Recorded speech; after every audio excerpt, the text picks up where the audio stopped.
Hi friends, ఇప్పుడు నేను చెప్పబోయే శ్రీకాకుళం జిల్లాలో గల వస్తవలస గ్రామంలో వెలిసినటువంటి రాజులమ్మ తల్లి దేవత చరిత్ర. స్థల పురాణం ప్రకారం బొబ్బిలి యుద్ధం జరగడానికి కొన్ని రోజుల ముందు విజయనగర సామ్రాజ్య లక్ష్మి పోసపాటి రాజుల ఆరాధ్య దేవత రాజరాజేశ్వరి దేవి.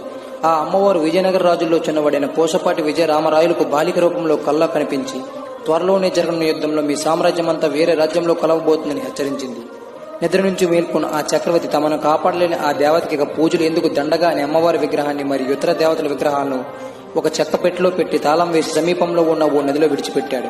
ఆ పెట్టె నదిలో కొట్టుకుపోయి వస్తవల సమీపంలో మైలుపల్లి వంశస్థులైన కొందరు మత్స్యకారుల వల్ల చిక్కింది.